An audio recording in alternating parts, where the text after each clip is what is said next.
Hello everyone, I hope you're all doing well. I have another portrait video for you today, but this one is a little different. Today I'm doing some portrait coloring practice with alcohol markers. I'm still pretty new to these markers, and honestly, coloring portraits makes me nervous. No matter what medium I use, they always seem to turn out muddy. Here's my color chart for my markers. I love using this because it makes choosing markers so much less overwhelming. Being able to see each color next to similar color helps me not completely overthink everything, which is obviously very helpful. Also, if you hear my dog barking in the background, I'm so sorry. He's kind of going nuts outside right now.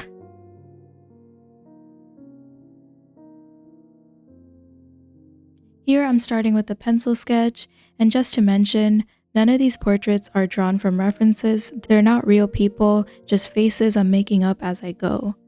I actually like practicing this way sometimes because it forces me to rely more on intuition and my understanding of facial features and structure instead of just copying what I see.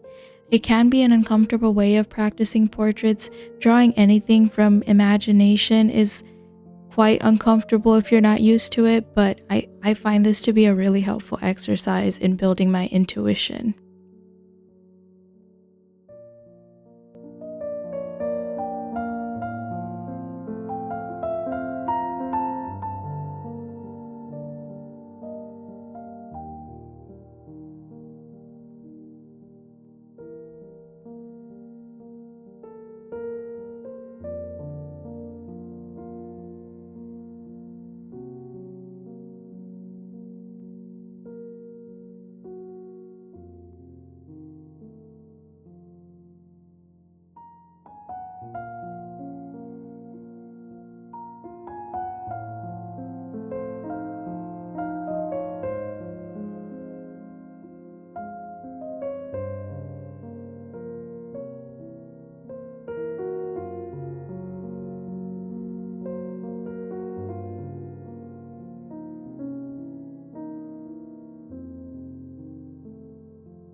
Here, I'm just finishing up the last face before I start picking my colors.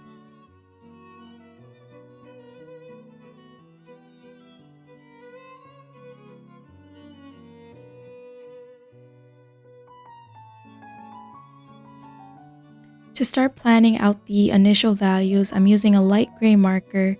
This probably won't be visible in the final pieces, but it helps me figure out where the shadows should live before I commit to darker colors. It also just helps me kind of clean up the pencil lines and, the messy sketches so I don't get confused when I put in the other colors.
Next, I'm going in with this darker blue as the main shadow color.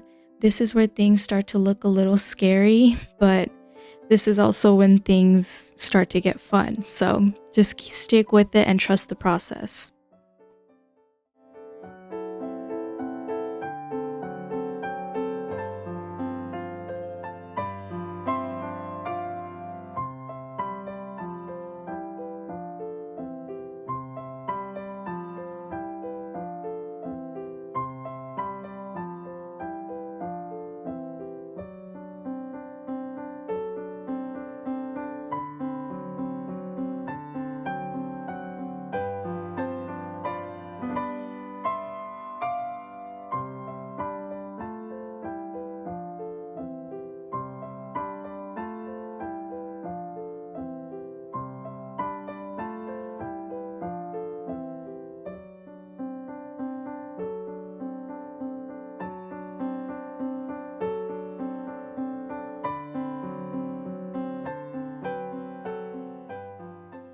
Here I'm laying down a rosy tone as the base color for the skin. If I'm being honest, if I could redo this, I'd probably choose something slightly different, maybe further on the value scale than the shadow color. I just think this base color maybe is a little too close in value to the shadow colors. It doesn't make the most sense for these portraits, but you live and you learn, and that's just a part of doing studies, I guess, is to take note of what you could do better in the future. Now I'm starting to define the darkest areas of the face, things like the eyes, the nose, and the mouth, or the corners of the mouth, and I'm also beginning to block in some of the hair.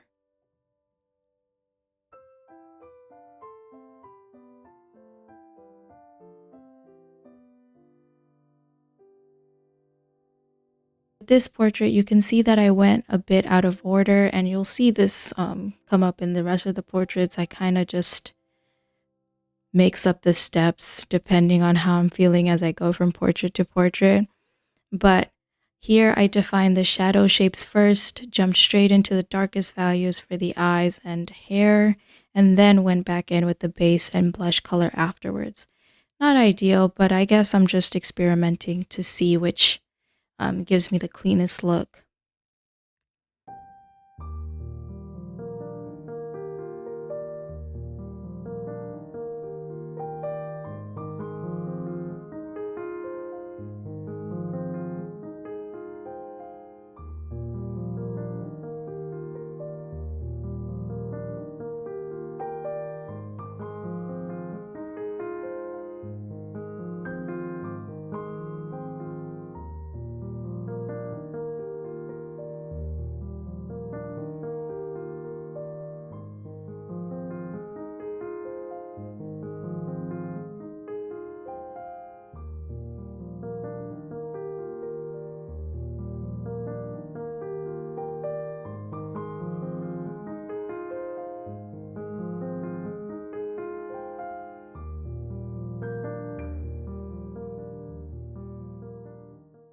Here I added a lighter brown to the hair to give it a little shine and dimension.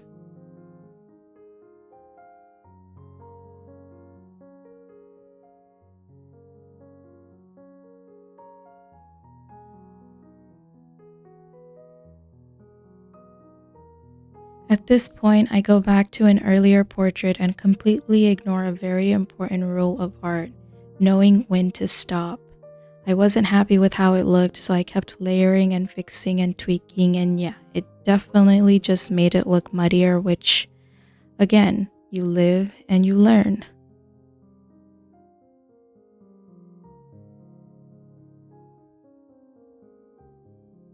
Eventually, I accepted defeat and moved on. For this next one, I started by defining the eyes with a darker color, then blocking in the larger shadow shapes with the dark blue. After that, it's more or less the same process, adding the same base skin tone, a bit of blush, and then defining the hair.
For the final portrait, I follow the same approach as the last one. Looking back, this ended up being my favorite of the group. Sometimes the last one really does come together the best. The colors feel a lot cleaner here, and I like that I didn't go too heavy with the darkest values in the eyes and hair.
that's all the portraits for today.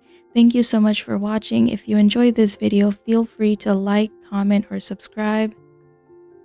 This video was a bit longer than usual, but I wanted to try leaving in more uncut parts of the process so you could see how I'm actually thinking while I work, including all the little mistakes that I regret along the way. If you want to see more from me, I usually upload twice a month or every couple of weeks, give or take. I hope you stick around, and I'll see you in the next one. Bye bye!